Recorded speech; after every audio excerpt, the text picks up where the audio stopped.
Real quick, everyone, before we get into the interview, I wanted to let you know that Tile Money, in combination with Tile Nation, will be having its own booth this year at the International Surfaces event.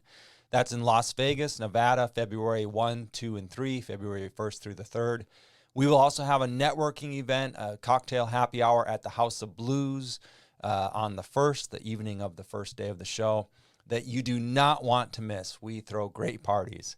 Come to TICE this February. If you're planning on attending, be sure to swing by our booth. You can watch live podcasts. You can hang out in our lounge area. You can join the conversation and be part of a live podcast by giving a comment.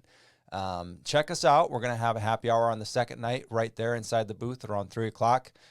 You can go over to thetilenation.com to reserve your spot. thetilenation.com.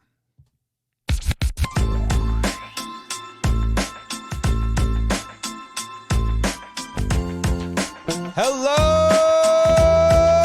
Tile friends, and welcome back to another episode of the Tile Money Podcast. My name is Luke Miller, your host, and my mission with this podcast is to strengthen the tile industry. We are doing this with our business education designed for contractors by contractors.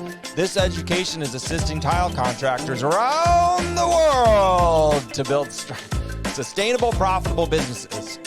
The result is a stronger industry from the installer up. That's right. Start with the contractors. They're the backbone of the industry. Today, we've got another discussion lined up for you, another great interview with Shawna Bouchard. Shawna has worked in the marketing industry for over 20 years. So she had a lot of valuable content to share. She currently works for GoBoard, and she shared a lot of secrets into social media and marketing world for business owners. Valuable information if you're a business owner and you want to get your name out there. She also shared a bit of her history, which I truly appreciated getting to know her more. And I know you're going to enjoy this episode as well. Before we bring her on, though, I would like to thank the sponsors of the show. The NTCA is our first sponsor. The National Tile Contractors Association can be your most valuable resource as a tile contractor. They're the oldest and the largest association for tile contractors. Congratulations on 75 years, NTCA, this year. They can answer any question that you might have, whether you're looking for a solution to a complicated problem in the field or an introduction to someone with a specific knowledge. Whatever the case might be, the NTCA has your back and has the knowledge you need. The members I meet are some of the most profitable and professional tile contractors I've met ever. Join for the community. You can talk to Jim Olson today to learn more about what the NTCA can offer you and your business. Laticrete International. Laticrete is one of the leading innovators in the tile installation materials world.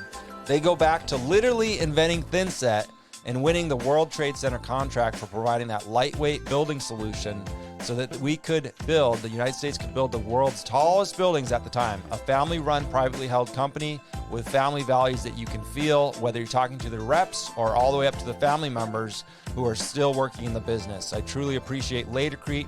They provide everything you need to install tile, from waterproofing to the grout and silicone.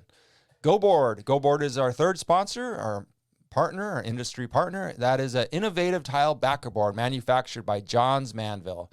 Discover the possibilities with this easy to cut and handle waterproof product. It's very lightweight, yet very durable. Carry a bunch of boards up with you in one trip. Seal those joints and fastener penetrations using GoBoard Pro Sealant to achieve ANSI A118.1 compliant installations. GoBoard Pro Sealant is now available in large 20-ounce sausage packs. Ask your distributor to bring them in. Learn more at jam.com/GoBoard. HappyTileGuy.com is a business I am a partner in. HappyTileGuy.com is where tile contractors are getting professional websites, fully search engine optimized for lead generations. That is your online hub for your business. All right, without further ado, let's hear what Shawna had to say. All right, Shawna, well, thanks again for agreeing to be on the Tile Money Podcast. Yeah, thank you. I appreciate all the support you've given me behind the scenes. We've had a lot of powwows about, social media, marketing, and that whole nine yards, because that is your specialty. But for my audience, those who don't know you, please give us an overview of who you are and your professional background. Shawna Bouchard, and I'm a senior marketing specialist for Johns Manville. We're a Berkshire Hathaway company, and I manage the GoBoard tile backer board product line. And gee, a little bit about my professional background. I did some math leading up to this interview, and I think it's 22 years I've been in information systems, from junior programming all now up to marketing a product. So that's just kind of in a nutshell. The more you think about 22 years, you could go on and on and on. Yeah, because right when you were getting in would have been like 99, 2000. I feel like there was a lot going on in the Y2K. marketing. Yeah, Like that's right.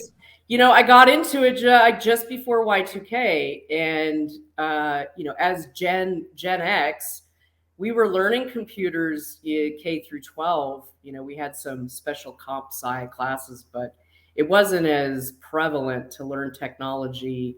We still had typewriters we were typing on, right? That was typing class. So 99, and that, turn your computers off, Y2K starts, and I feel like that's kind of where things started me on this professional path. A few twists and turns here and there, like anybody else, but now landed in, it just kind of led to marketing, right? Information systems, hardware, software, graphic design, visual arts, that kind of thing. So kind of like a technical side of my brain and then a creative side of the brain come together for me now 22 years later. So yeah, no, all those years of experience is brilliant. First of all, so much has happened, right? So when we look at it 22 years later, it's almost really difficult to quantify and understand what happened and why. But really, what's cool about this podcast episode is we're gonna kind of dig into the philosophy and more of the lines of almost like predicting where social media is headed, where it's came from, and how it's evolved. So I'm excited to have you, somebody of your experience and knowledge here today, because I know this is going to be very, very beneficial for the audience. Because marketing, it's one of those things that if a business owner does not pay attention to it and pay attention to the trends, they're going to find themselves, left, wondering what happened. Well, yeah, you start spinning your wheels. I think that's, and as someone who has, like, I've had LLCs in the past.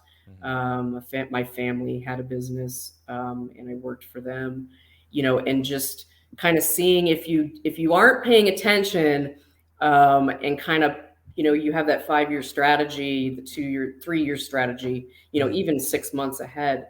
If you're not paying attention, and that's marketing, right? It's not just all the pretty stuff. It's paying attention to the market, and seeing what's coming in, what's going out, what's popular, what's not, what tools people are using. So if you focus on, and it's easy to do, you focus on your job, those tools, like we discussed, talked to earlier or yesterday, those tools that you use, you start focusing on those, right? Right.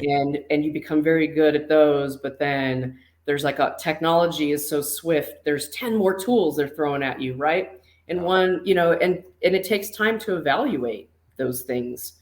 Is this tool, like if I move from this tool to that tool, am I going to be able to do the same things, right? So kind of a migration, but technology is swift, and it's real easy to get in a situation where you start spinning your wheels. You don't know what to do because there's so much available. Yeah. Yeah, this is a what good. do you do, right? Yeah, and we'll dig into this a little later on all the variety and the number of tools and kind of the thought process that would go into a contractor business of choosing the right tool, right? Because if you're spinning your wheels, like you're saying, and this is a perfect analogy, because you could be on a dozen platforms, really, or let's just say 3 platforms, but they're the 3 wrong, and you're ignoring these other 3, and they might be the 3 right platforms for a tile contractor. Again, like you said, spinning your wheels out there. Spinning your wheels. It might be fun, but you can't figure out why it's not working. Yeah.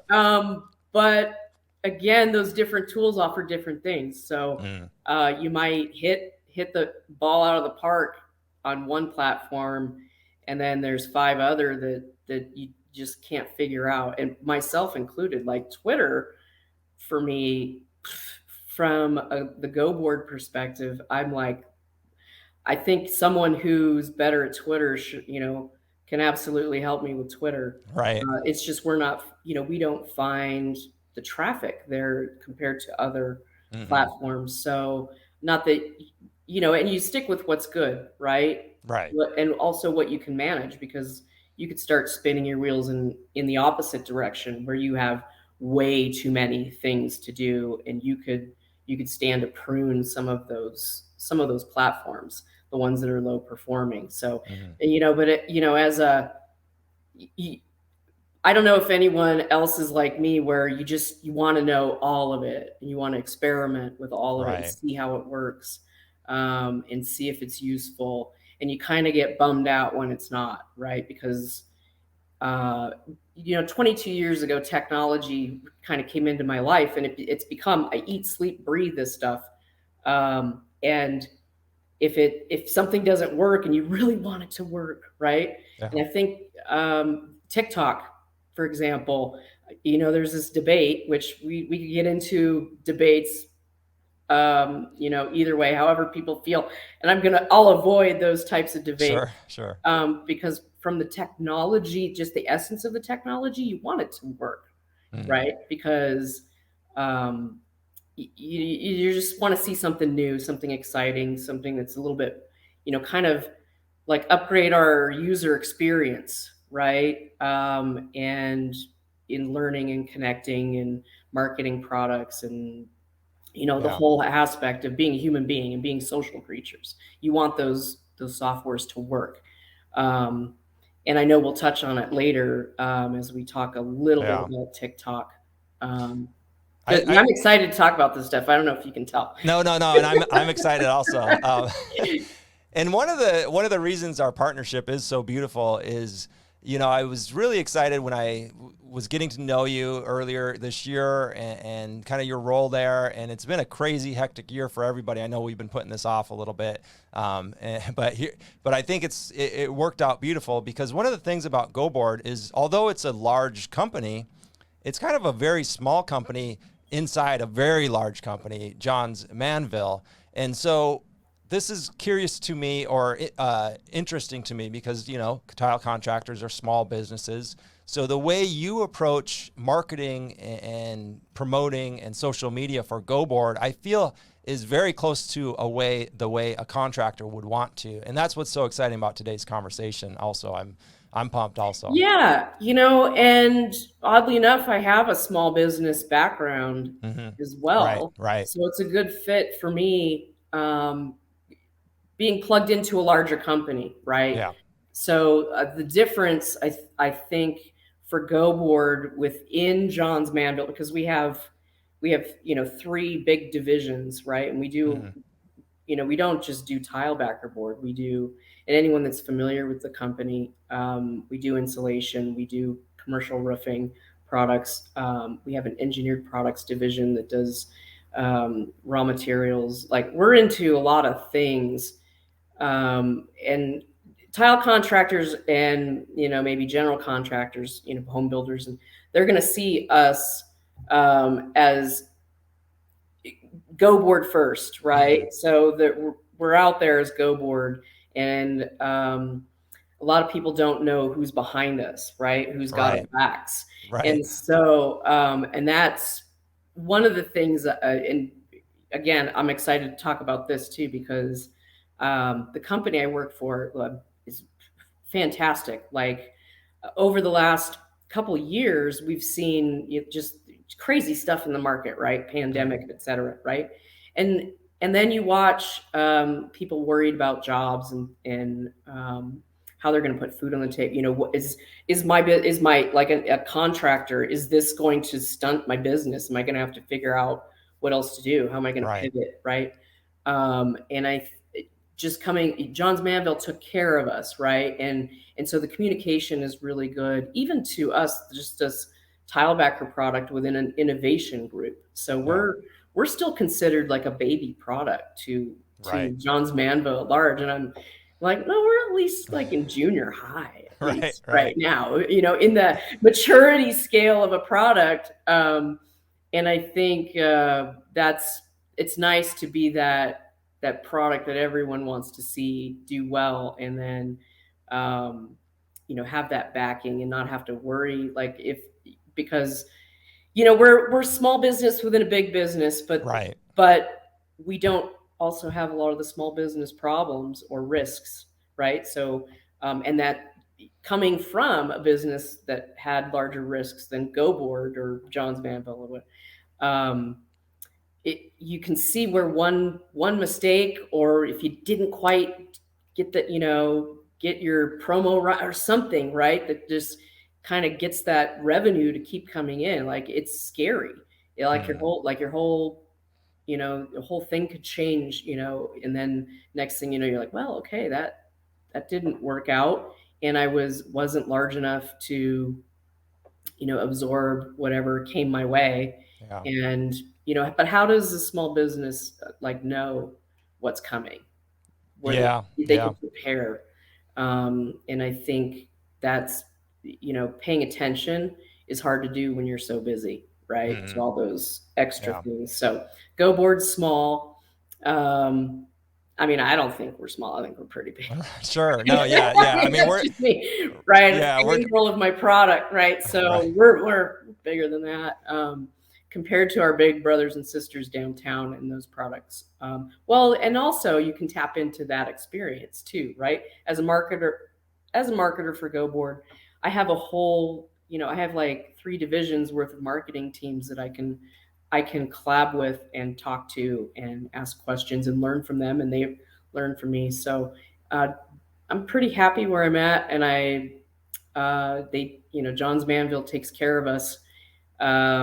We're a people company. It's one of the 4 P's in our, people, protect. Yeah, we're I love good. it. Yeah, I love it. So it's hard, it's like when you say you're happy, right? You're just you're happy. You can't hide how happy you are. Well, the smile, the smile doesn't lie, right? Yeah. No, what does some of your day-to-day activities look like for GoBoard, when you're, because you're overwhelmed also, right? Like, there is a million different not only is there all the social media platforms and choosing them, but then there's a million different experts telling you, go this way, go that way. So kind of like, how do you decipher that? And what does your activities look like day to day? How do you not get too sidetracked? So to answer that question about not getting sidetracked, you kind of have to have that goal, firmly, and that goal, the goal is growth, right? So, and that's a scary prospect, growth, right? Especially when you're chartered to grow quick and fast and big. Right. And so when you keep the goal in your, the frontlets of your eyes, right? That's your goal. And you wake up every day. Well, I wake up this is what I do. I get my coffee, and this also could be, lead to some debates about, crumbling of society and whatever. First thing I do is I get my cup of coffee, and I'm like catching up on what's going on in the world, right? And that's this motion, right? So I get my finger exercises in while I'm drinking coffee, and that gives me a good overview of what my day is going to look like from a personal perspective and a business perspective. And then I get ready for work, check the inbox, see what those daily tasks are. And remembering, you prioritize those ones that get you to your goal, and you execute on those, because there's a lot coming into the inbox and that's marketing too. There are inbound communication from from the inboxes across all of social media platforms that you're involved in, your email inbox, phone calls, voicemails, like what did we do before social media just added to the communications and the things, right? Mm-hmm. And then we have our meetings, check our pulse. We have a pulse meeting, check our pulse, see, go around the table, who's working on what worked, what didn't work, so it's a good barometer of what's going on in the team. And not just my team, but also the innovation group. We have different new business teams, so we get to learn a little bit from those teams that are coming in a completely different market. And then then it's like all of this course is your goal. What's your goal? And then where does that, so what's the goal about, right? The goal is about the people that we service, our customers, right? Yeah. And so also coming from a customer service background, because I wasn't always, the corporate power suit person. I worked behind the customer service counter. Nice. In junior jobs and high school and college. So knowing what the customer goes through, well, we know what about customer service jobs, right? And tile contractors know what customer service is like. Sometimes it's like, wait, where are these people coming from? Mars, right? You're like, Yeah.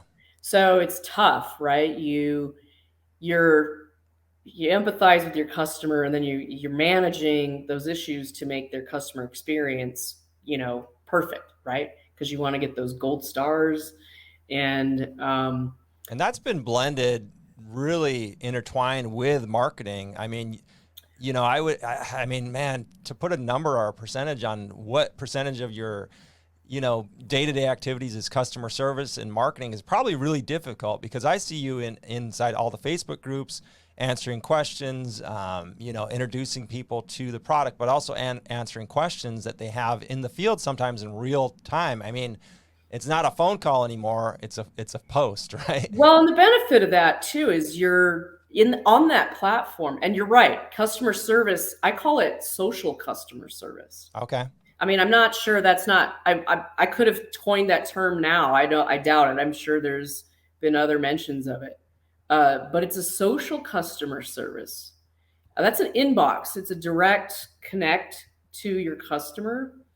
And quite like, I'm more comfortable. I feel like social media inbox communication, that as you could call your customer service, you can email your customer service, but you could also follow the company that you're buying products from. You're getting those updates on product news and things like that. And also you just go to their page, you click message, right? In fact, the platforms entice you to message, a little pop-up. If you're on desktop, pops up, would you like to message GoBoard, right? Yeah, heck yeah, I want to message GoBoard. I want to tell them how much I itch. Right? So, but it's a convenient way to handle customer service. It is, and it feels good on the other end. I will take this StreamYard, for instance. The other day I was having a real-time problem. They have a little having issues box. I've been with this StreamYard for almost 2 years, and they didn't, they're growing, they're new, and they didn't used to, it used to take them like, 12, 24 hours. So I was like, they probably won't answer me. Within minutes, somebody was answering me, working my way through the problem. So, I mean, that's a slightly different scenario, but it really is the same. And contractors are experiencing this also. Contractors are in the field, whether it's like a Google review, a Yelp review, or, like you said, the little pop-up on their Facebook page or whatever, they need to be in tune to, this is how your potential clients are wanting to reach out to you now. This is what we've all been trained to do. So it's so intertwined. It's pretty incredible. It is. And it's convenient too. I think that's, and that's the light side of things, right? The pluses, the pros and cons. And I know we'll talk about social media from moral perspective, right? Is it good? Is it Sure. bad? Is it? But it's a tool, right? So the convenience of it, I think both from my perspective and also if you're active in these areas anyway, isn't it nice? And it's like that. You might not get answered like within seconds, right? But if it's an hour, if it's, um, you're servicing folks like directly and it's convenient for them and it's personal too, in a lot of ways, because like you go say for Facebook, for example, you're logging in, you have as a professional contractor, that has a Facebook business page. You can log into your business page. You can kind of simultaneously, surf the web. No one says that anymore, right? Because you're not really surfing the web anymore. You're surfing Facebook. Right. So you can kind of you can multitask. You have your personal stuff. You can kind of, it's all right there. It's like a dashboard. Yeah. And it's convenient. And that's not to say that we aren't still getting messages to, whatever, contact box or, message or call. Johns Manville does not have a chat feature on the website, but again, we've discussed that internally. Do we need a chat feature? What does that look like? I can tell you, if you open a chat feature, people are going to use it. Like it's not like it won't go, but it's how much are they going to use it? And really, what are you doing? It's could also be another thing to manage, right? So you have this other line of communication, and now you have 10 tasks instead of 9 tasks. Yeah. So you open and you might be getting that same level of communication on all of them, or one's more heavy than the other. And from the perspective of technology, I think wouldn't it be nice if you just had one dashboard? Right. It told you everything you needed to know just in one page. Yeah. And you could, but that's not possible. Well, right? It does sound nice, but again, it would get pretty busy. It would. It would be. Well, and then that's too. If it's just one dashboard, it's like one world order. Right. One company's got the dashboard, right? Yeah. That's the goal for a lot of social media, just to have that platform that everyone's on. Oh, it's so and they never leave, and they're there forever, right? I remember Facebook when it first came out, and I was a resistor for a long time. I really prided myself on being an analog man. I had a flip phone up until, just shortly before the podcast launched. It's like, oh yeah, analog versus digital it's like mud versus phone. Right. Analog versus digital. Yeah. But it's funny because I remember Mark Zuckerberg saying, Facebook is going to be the new internet. And I remember thinking, this guy is completely off his, he is just nuts. Well, in 2021, he doesn't look so crazy. And now you kind of see what he saw way back then, whatever it was, 98, 99, or it was like 2010, really. Facebook's only what, 15 years old? So my first Facebook account, and I've gone off, like deactivated accounts here and there. Sure. I think a lot of people are afraid to do that, but it's always going to be there when you get back. It's not going anywhere. You can log back in later. Yeah. And 2006 was when I had my first, and that was still when it was EDU, when it was still, you needed an invite, and the universities had, it was offered to the universities as a tool. Okay. And so at that time, a lot of, you get the university student trials and things like that, the softwares you could try. And to me, like, okay, I thought, wow, this is cool. Let's see what this is. Prior to that, like 99 through that point, I was I started as a junior programmer, while going to school to learn let's say the proper. I was a left-handed programmer. Mm-hmm. That's what my professor called me because I Okay. was self-taught.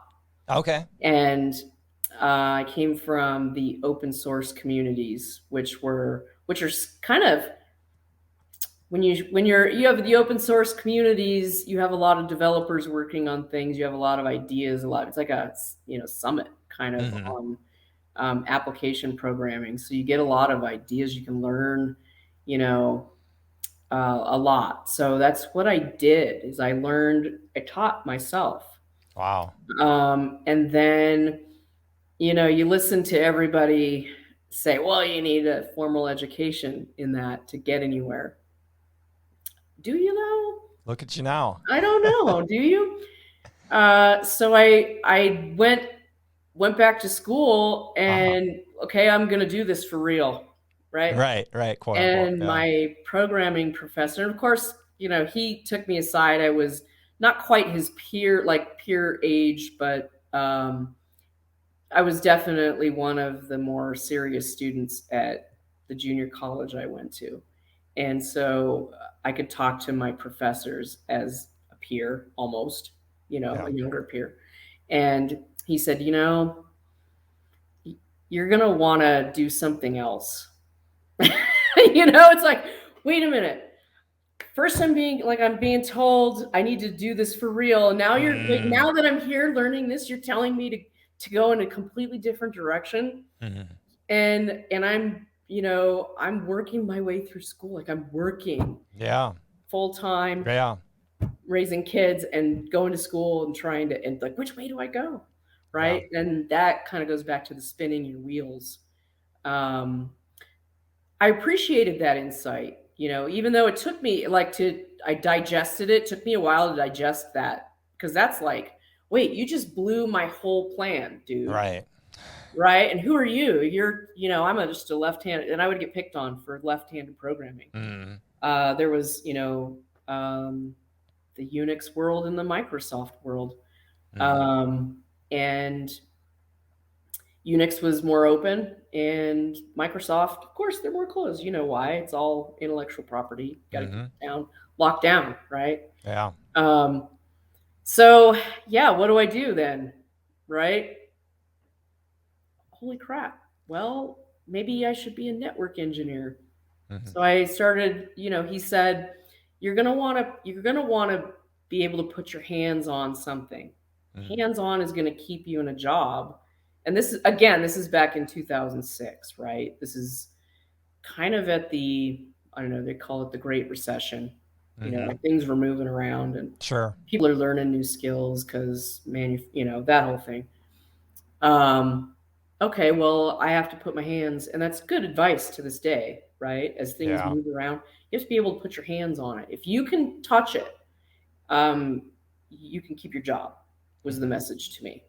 And so I related that anywhere there's a building that had a network that required information systems to operate was where, my job would be secure. Yeah. And so, I think I took that as like the high level view of what my new goal was, right? And goals, you have that goal, it's in front of and then your goal might change based on new information. Sure. And I didn't know, right? So these are the things I didn't know. Again, that experience, you learn to tap in, to keep aware of what's going on around you, listen to people that are seeing things from a different perspective. Who have some knowledge in this area or that area. So information systems it was, and that was a very large field. Like you could do anything, really. Yeah.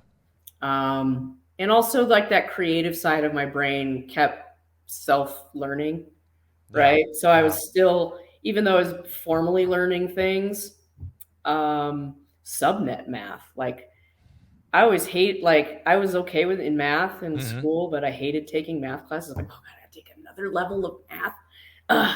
And now I'm doing subnet math to learn how to segment those information superhighways to different servers. And, but I'm not a network engineer, Luke. Right. I didn't Right. end up as a network No, engineer. you didn't. You did not.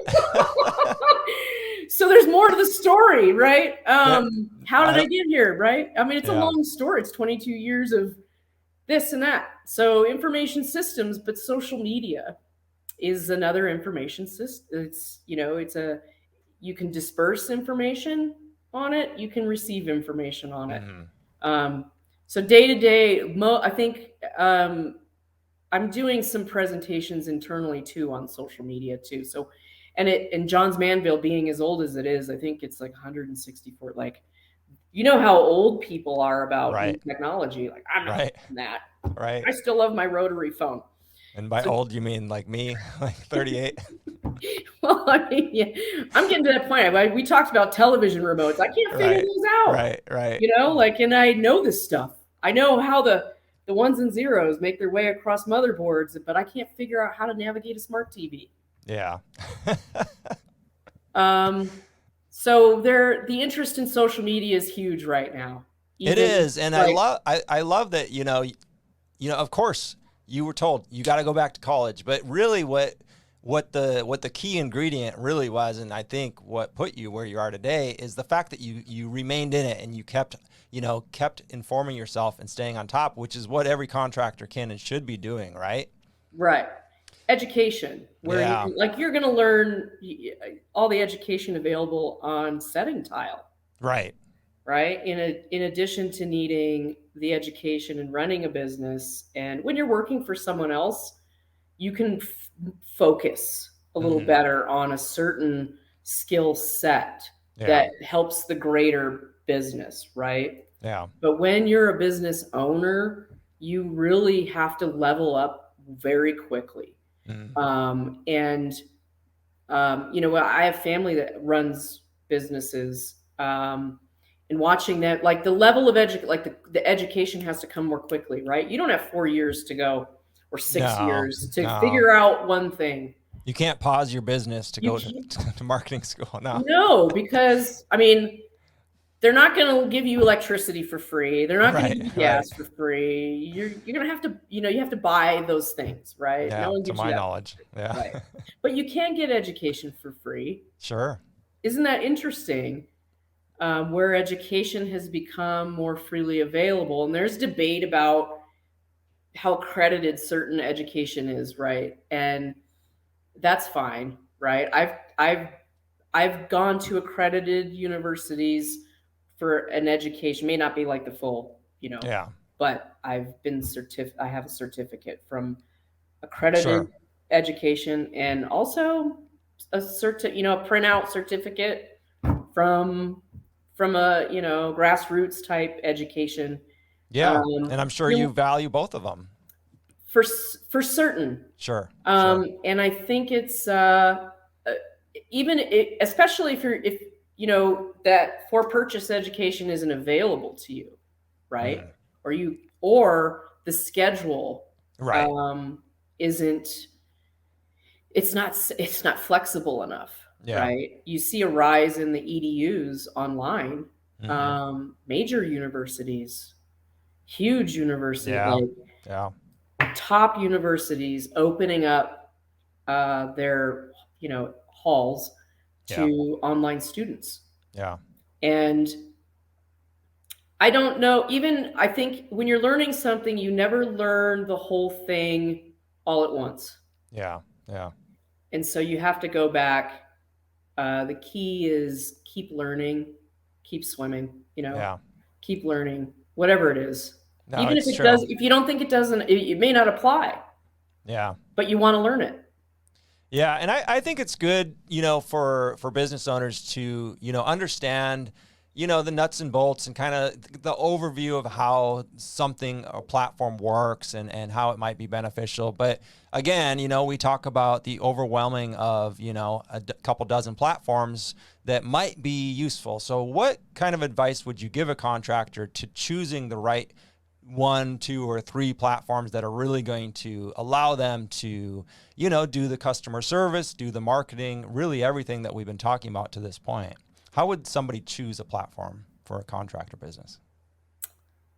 So you look at you can take this two approaches, I think. You can try all of them yourself, test them out, kind of put it out there. Sure. Tinker with it. And then kind of delve into learning how to use it. There's guides out there for every platform, how to use it. Yeah. Listen to what's working for other people as well. Like, is it working for, who is it working for? Is it working for this person? Yeah. If it works, that's social proof. It's working for them. I can try it for myself. Where it gets a little more difficult is, why is it working for this person and not working for me? Yeah. And I think that's where, I'm not quite sure how to answer that other than quality of content. From the marketing perspective, it's quality of content. Yeah. That's an interesting question. So but that's also that light bulb over your head. If it's not working for me and it's the quality of the content, right? Yeah. That means I have to do more work, or I can say, all right, maybe I just don't need to try this platform. Right? And it's okay to do that as well. I think if you're, I don't know, if you see a huge impact in the bottom line, like how much money you're bringing home, yeah, I'd say you're doing all right, right? Sure, That's the goal, yeah, right?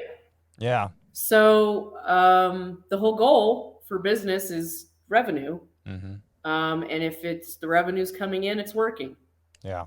And here the thing is you can dig into all sorts of data related to these platforms, and you can say, okay, it's working for me because I have 1 million followers, right? Well, clearly that's a big pool that you can find some success in, right? In one small business I worked for, we called that digging for gold. Yeah. Right. So your hill needs to be bigger. Gold could be big, could be small, could be that little flake gold, right? Yeah. So depend what kind of gold is in there, though, right? Or you could have a pile of dirt with this much gold. Could be fool's gold. even worse, right? Yeah.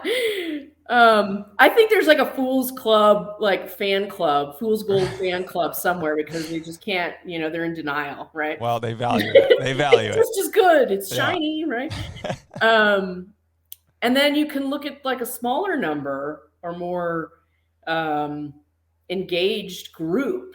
That's a smaller number, and that's going to get you more mileage, right? There's more gold there, not a lot of dirt on top of it. So that's kind of how I think of things. You can dig into all sorts of the analytics and data and stuff. And I did that. Here's where I go back to that. Why can't there just be one dashboard? Well, you have to build your dashboard when you're tracking all of these numbers, all this math. What's all this math that has to do with social media? You can dig into those and you're like, okay, well, they're engaged, but people can also be engaged with content and just not spendy, right? So there's that too, that level of it. And tracking the numbers is like, what does that mean at the end of the day? What is that data telling me?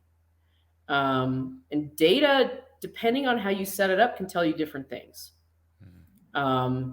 So you got to make sure you have the in statistics, there's an indication that your algorithm is mostly effective, or mostly true, mostly works, right? And I think if you see those monies coming in, you're doing something right, obviously. And then you can take time to figure out what it is. Yeah. Well, is the administrative cost of running Twitter, say me, for example, Twitter. Love Twitter. Yeah. I love Twitter, but just I can't figure it out. Right. At least or I'm not devoting enough time to it, right? To figure it out, to get it to work for what I need it to work. Or my audience isn't there. That's what I was going to say. And this is a perfect example of earlier you said, figure out, you can look at what's working for others. And then we talked about the gold analogy, which is perfect for social media because oftentimes you could be scrolling and be like, oh, it's, this platform there, it's working for this person. Well, is it really? You need to dig a little further, maybe open up a conversation, because even though they might have a million followers, are any of those followers resulting in a job? Are any of those followers resulting in work? It could be yes, it could be no, it could be maybe the possibilities there, but it hasn't yet. There's all these questions. So don't be fooled by the fool's gold, and really verify that, and some of that is, like Shawna said earlier, you said, dip your toes in. You're just going to have to try a few of them, see what fits. But with Twitter, I found that there's not a lot of contractor activity there. And so for contractors, but would there be, and I'm not, so if I was a contractor, then my next, I'm not a contractor now. So for me to be over there, not really talking to a lot of contractors doesn't make sense to expend a lot of energy. If I was a contractor and I knew that, if I'm in Silicon Valley and I knew that a lot of my clients are on there, potential clients, I should say, then it might be worth, having conversations with them. And then and I'll just say also on top of that, and then I'll, is like with Instagram and some of these platforms, it's contractors talking to contractors, which is fun. It's social, but is the amount of energy you're expending for that getting you any more work?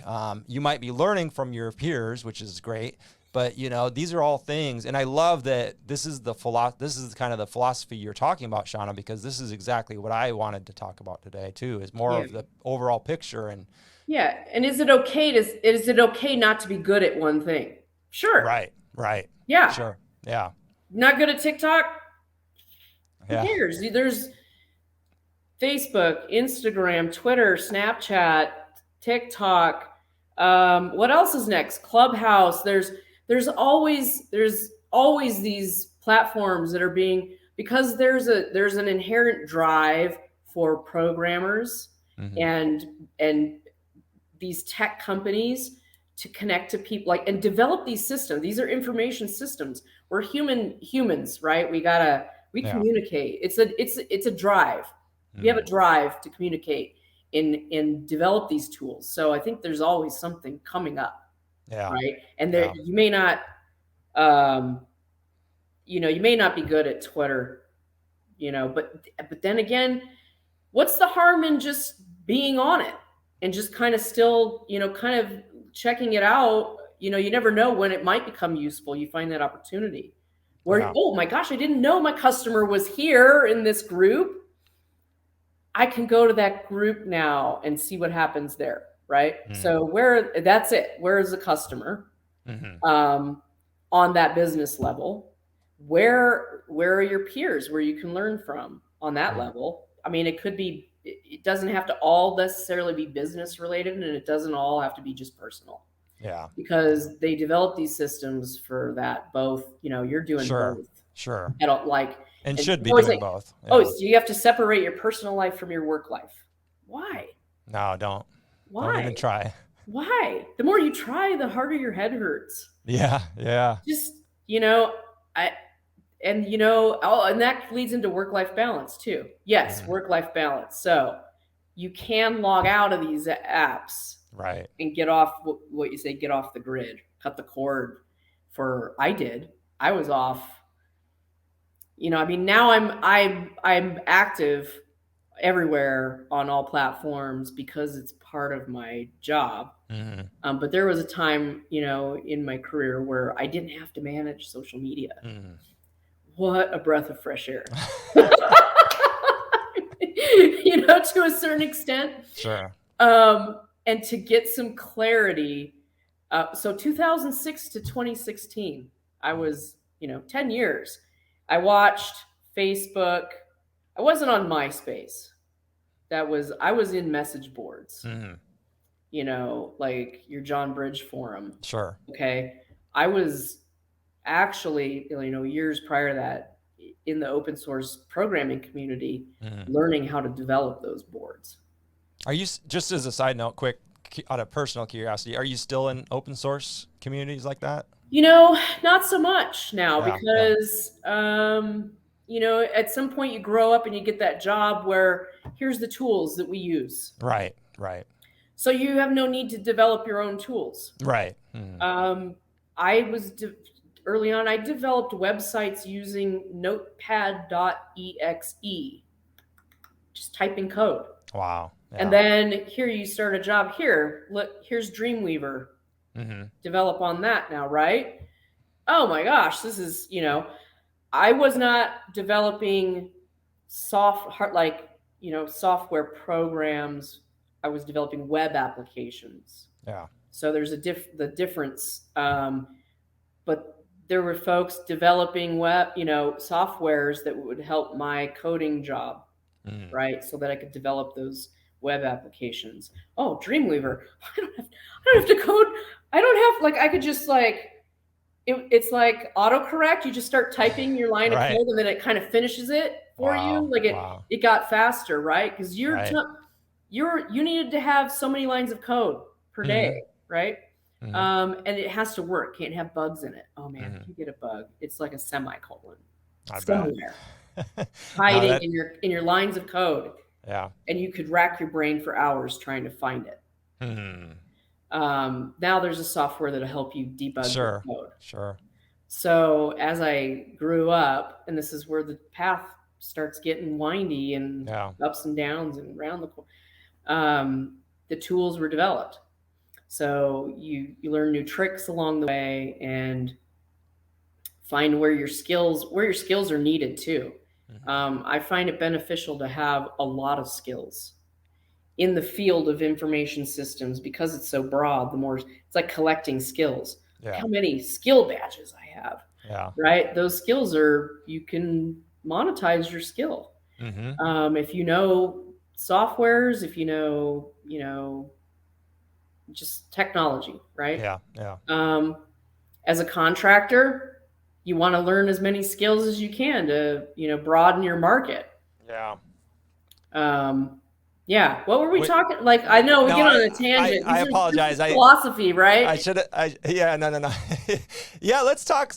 Get back to the philosophy and kind of, I think we would be remiss if we didn't talk about TikTok a little bit because right now, at the time of recording this, it's very popular.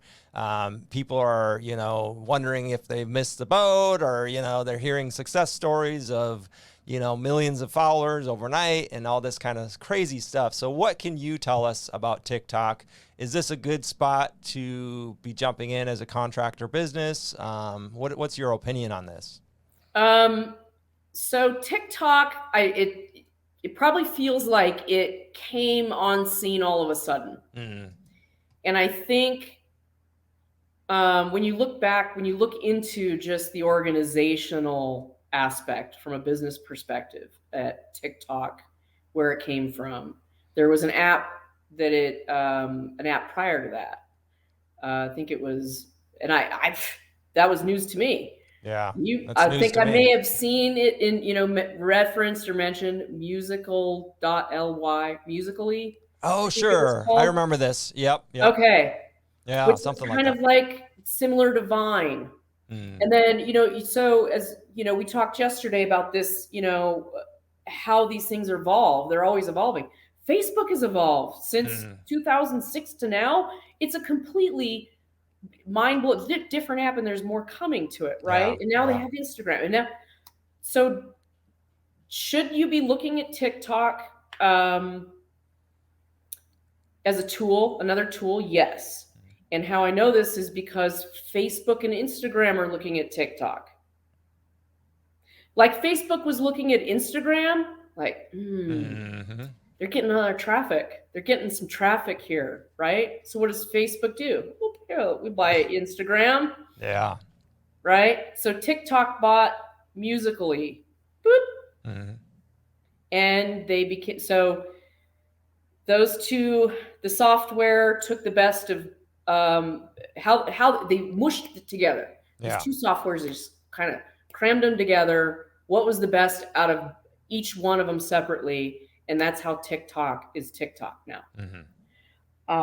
Should you be looking at it? Yes.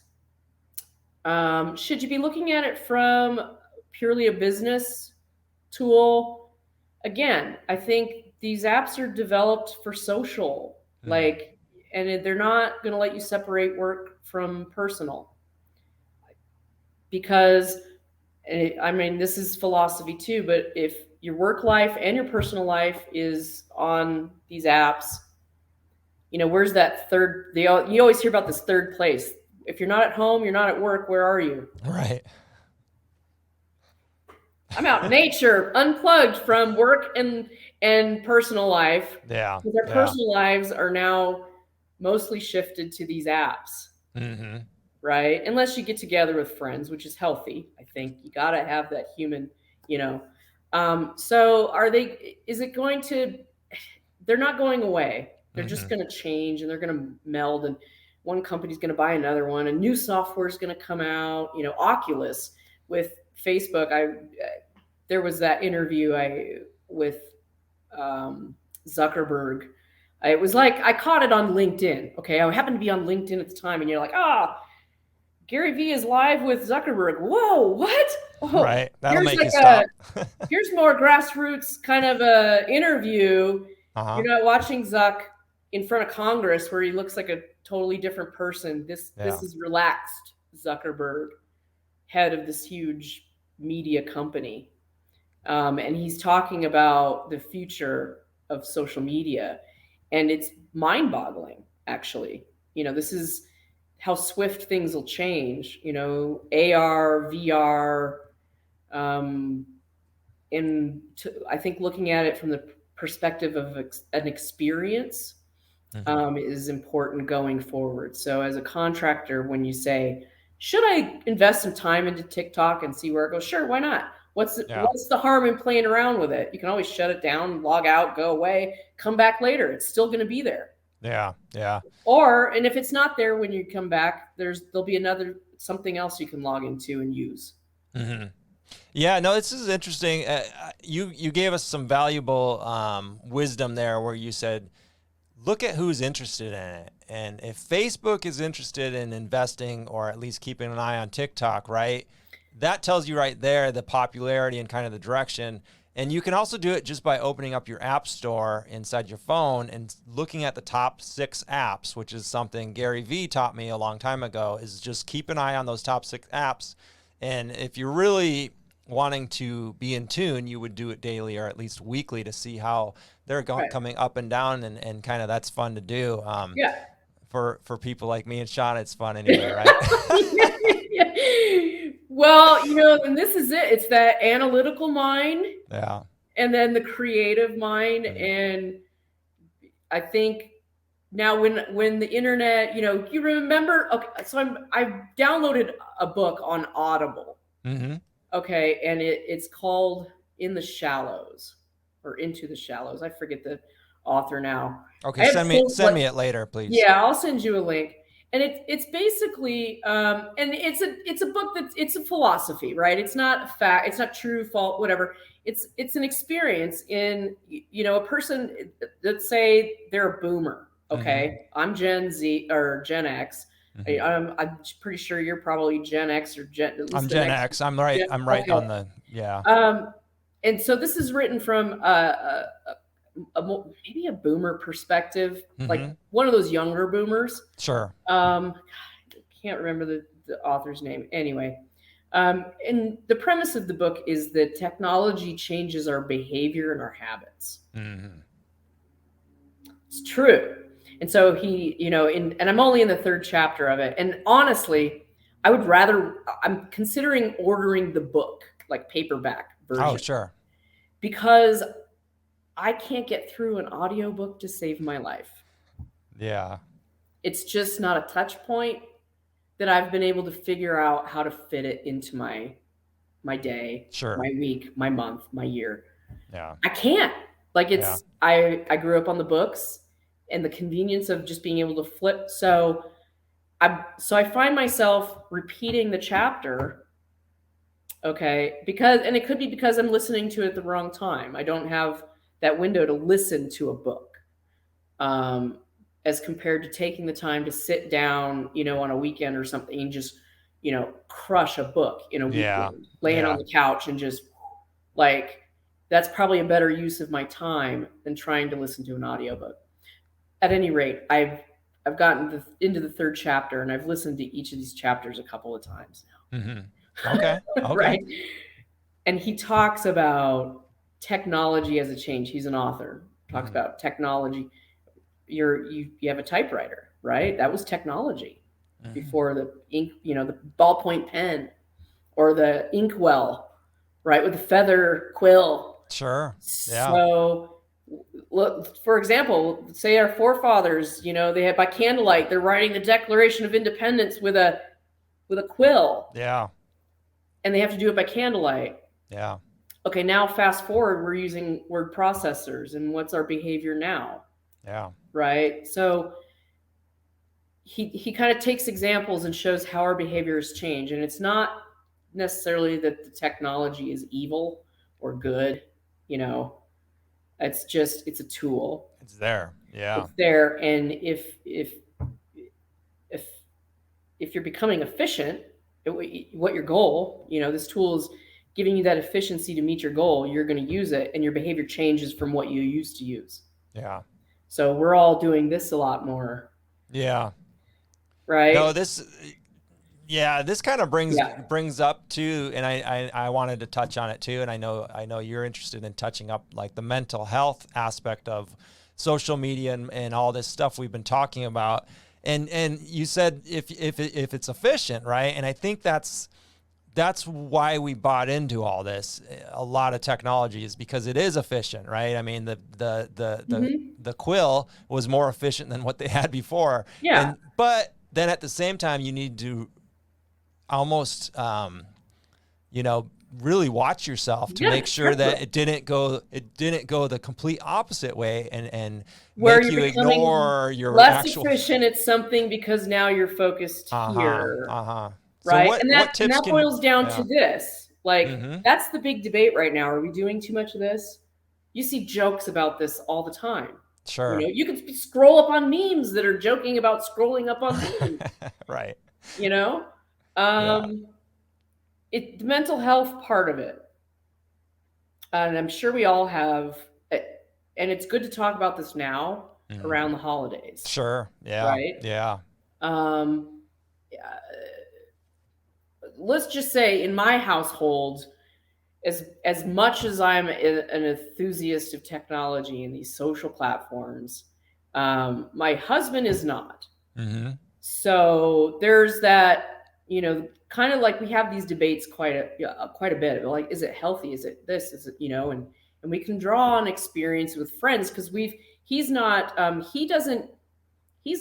Facebook.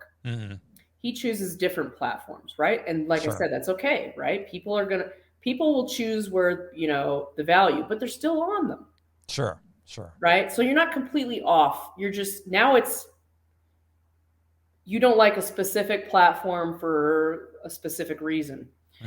Facebook gets a lot of, we know Facebook's kind of got the, they're watching Facebook and we're kind of peeling away the layers of Facebook to understand if it's good or bad for us, our mental health, right? And going back to where I went off Facebook in 2016, it was like 2 years. I was still on Instagram. Yeah.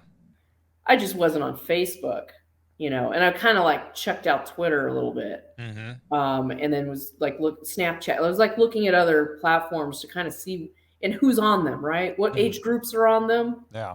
Facebook there's a lot of focus because it's the big one. And is it good? Is it bad? Of course, there's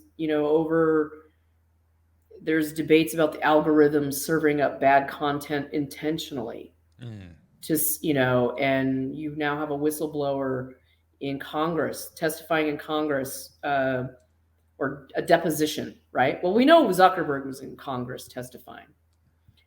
So in figuring out, looking for the boogeyman, I think on social media, because social media has really brought to the forefront that not all of us are okay.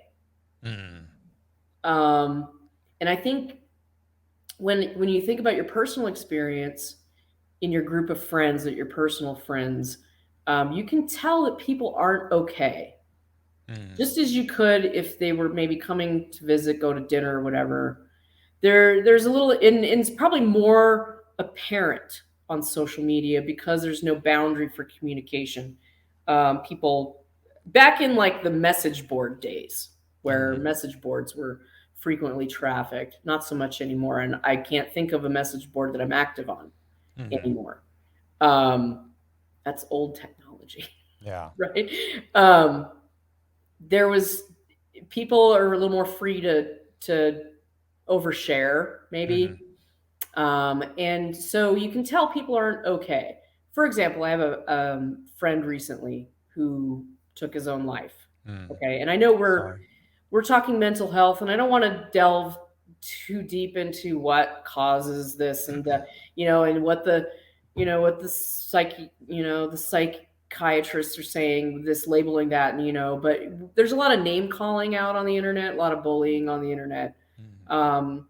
A lot of people are oversharing. A lot of people, because it's this mode of communications. You're going to get this. Yeah. People were doing it in message boards, except you didn't have a photo to go with it, or some video content, or this daily barrage of everyone's inner thoughts and feelings coming out. Yeah. And some people just, and I'm not sure that my friend was. I think he was a little bit more mature to understand social media's ills and things like that. He was, but even so, there were, you kind of could feel or sense something's not quite right. And I think the debate now is social media augmenting those mental health issues? Is it causing people? In young people, there's a concern that narcissism is becoming an issue. And I'm not a doctor. Sure. And I'm not going to label somebody No. with such a term, right? Yeah, Because yeah. now that's kind of like name call, like that's weaponized mental health disorders, right? So if you're not a doctor, don't diagnose someone, but you can feel like we're human beings. We understand each other. We understand, like, we have some inherent understanding of our own mental health, maybe. Yeah. And some of us are maybe more clueless. But there's a large group of human beings that are able to tell something's wrong. Sure. And is social media causing it? Is social media making it worse? It depends on the person, I think. Not everybody knows how to use the internet effectively. Yeah. Or if they do know how to use it effectively, are they using it for the good reasons, or what kind of content are they putting out? And whose responsibility is it to make sure everyone's mental health is okay? Is it the platform's responsibility? Any kind of internet group that I've ever been on has been chaos to moderate and manage, because everyone has their own minds. There's no rule you can set up that's going to make someone, know how to behave on the internet. Right. No, I mean, there's too many personalities. There's too many, cultures worldwide. Is it? Are there bullies making it worse? And people are, is it like, what is it all about, right? And I think it's healthy to take a step back and remember that it's a tool. Also remember there's real people on the other end of that tool that you're communicating with. And you don't know what they're going through. You don't know the full story. You're just getting slices and, and also kind of what they want to put out there too. Yeah. Right. Yeah. Put up that good face. Yeah. And if you don't have, it's, some people shouldn't be on the internet. Yeah, and that's kind of what it boils down to, Shawna, in my opinion, is Hmm. if you're finding that the internet or social media is negatively impacting your life, maybe you've heard something from family or friends, or you're at a family gathering and you're on your phone, and it makes you wonder, maybe it is a time to take a break, or really, start to regulate yourself. To their credit, some of these phones have come out with, showing you how much time you're on different apps. And so that could be a tool to use. Right. And Or they I shut them down at certain times. sure. The light of the screen goes down at a certain Yeah. time, or you can set your Wi-Fi You can up to set your shut settings. Yeah. down at a certain time, come on at a certain time. Yeah. No, Uh, there's all kinds of tools to use. And yeah. to be frank, whether it's a physical newspaper, a book, a hobby, fishing, we can take it too far, and we will take it too far, right? As Yeah. humans. Well, if you're fishing too much and you're not working, I mean, unless you're a fishmonger, then Yeah. Yeah. you still have to pay the bills. You have to remember Yeah. that, right? But I remember uncles and stuff who would order, four of the biggest newspapers, the Wall Street Journal, the New York Times, the San Francisco Chronicle, maybe Washington Post. And they would sit there for 4 or 5 hours on, 2 or 3 times a week, or an hour a morning. And, it was the same issue. That's different. That was paper. Oh, is that what it was? That was paper. So the issue's long. Yeah. Whole different thing. Yeah, You can't yeah, it's physical. compare the two. No, yeah. That's the thing, right? Which is the technology? Is it better or worse than it used to be? The television came out, and I remember being told if you go to school, hey, Johnny, Suze, did you get your homework done? No, I was watching Happy Days. I didn't get my homework done. Oh, that's a stupid idiot box. Stop watching the idiot box. Yeah. Well, it's kind of similar. Even though the tools change or behaviors change, habits change, it's no better or no worse, I don't think. Unless, you're the uncle that reads the newspaper for 5 hours a day and you're not made of money, or you have things to do that you should be doing something else instead of we call it doom scrolling in my house. You can get into a mode where, and maybe it's you need to relax anyway or something. You get into a mode where you just scroll, and you're kind of like even kind of like thinking about something else, right? You're thinking about, but you're just kind of scroll. It's just that. We call it doom scrolling, where you're not really paying attention to what's going on the screen as you're scrolling. Yeah.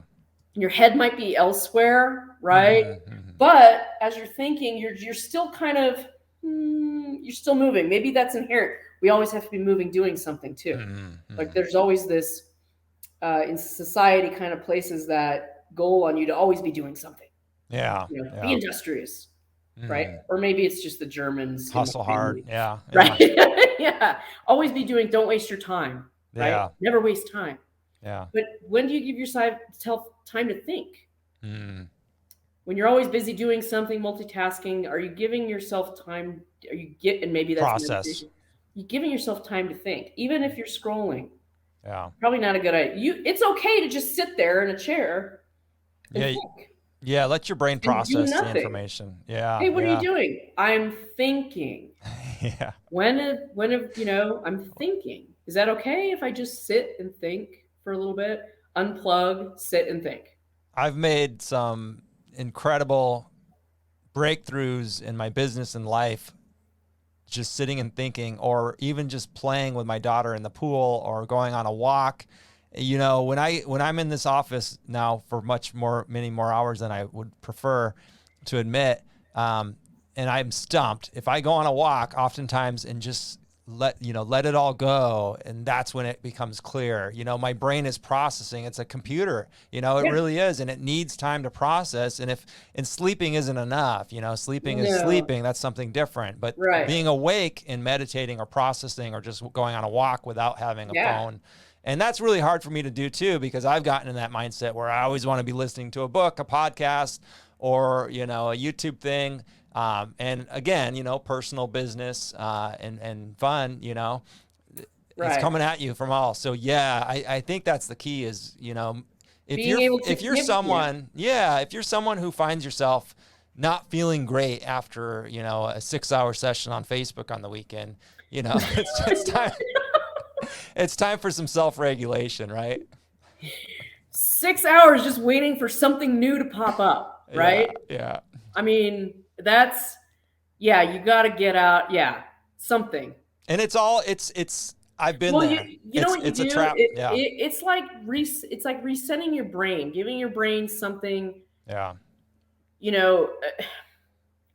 Kind of like changing your scene a little bit. And when I do this, okay, I'll sit. Okay, I'll recognize. Okay, you know what? It's all this, right? Yeah. And as you get older too, you can't, I'll just tell you, short-term memory issues, you're dealing with all the physiological stuff in addition to the technological stuff. Right. And so, could you doom scroll while you're on the treadmill? Sure. Maybe start combining some activities that, you can get it done, say just 6 hours on Facebook on the weekend. You should be, again, you should be more industrial. You should be doing this. You could put activities together, optimize. Maybe we all just need to figure out how to optimize all of this. If you're spending 6 hours kind of combing through Facebook on a weekend, I'd say you're, depending on the weather, you should be out. Yeah, depending on the circumstances. Yeah. Should be out doing something. But hey, I mean, maybe you need 6 hours to catch up. I mean, if it's that one day, you do it, right? Whatever. You got all caught up, got all your Facebooking in 6 hours on one day and a Saturday. And then you can go back to life and kind of 5 days that's off, okay. Yeah. I think that's reasonable. That might work. That might work. It's funny too that you bring that up. The longer I go off of Facebook, sometimes I'll take 6 hours off, right? Yeah. Sometimes I'll take a couple days off.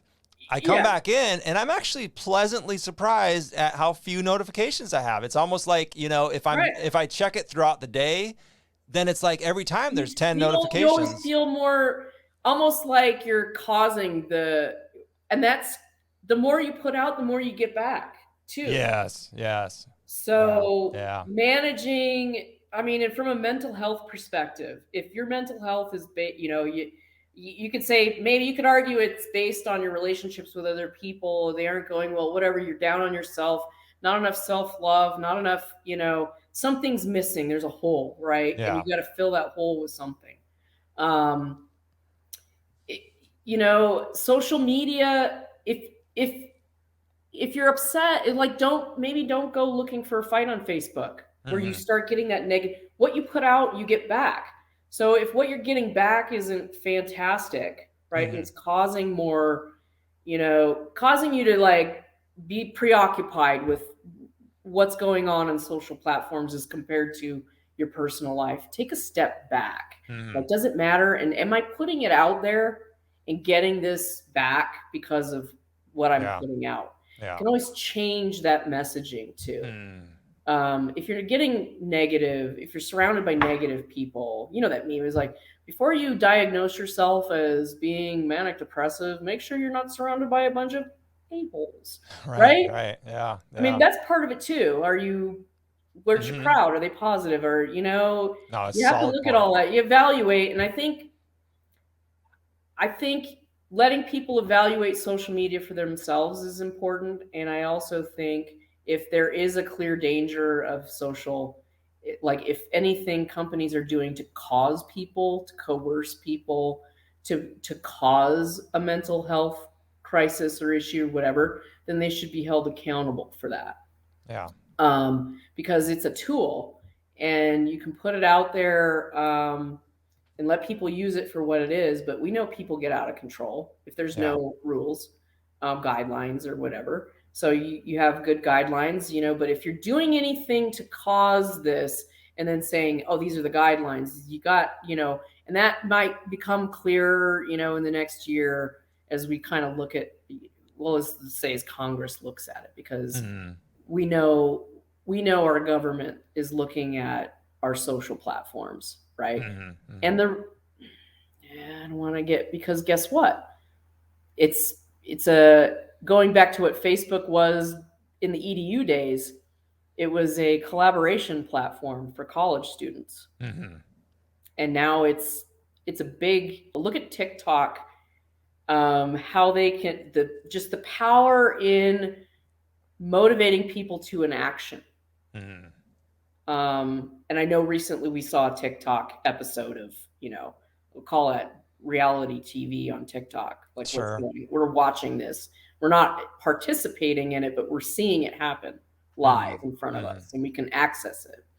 You saw the power of motivating large groups of people. Yeah. And I think that's ultimately what's kind of the scary part of it on the level of governing a country in large groups of people. No, it's something to think about for sure. And I'll tell you what, that's a conversation for another time. This has been a great conversation, Shawna. I just realized the time here. Oh, I know. I've been into it, and I appreciate, not just the knowledge that you shared from a marketing specialist, side of things, but also your personal, some of your personal life that you shared. And this has been a great, fun conversation. I know my audience is going to love this. So appreciate your time today. Cool. Yeah. Well, thanks for having me, Luke. Yep. Back to social media we go. Right? Well, we're making it. We're making it happen here with this podcast. Yeah, for sure.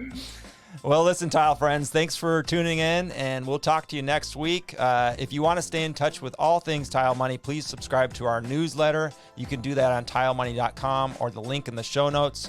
I will put a link in the show notes to the book, Into the Shadows, that Shawna is recommending, as well as the Gary Vee and Zuckerberg conversation, which I think is a really interesting conversation as well. So I'll put a link to both those things.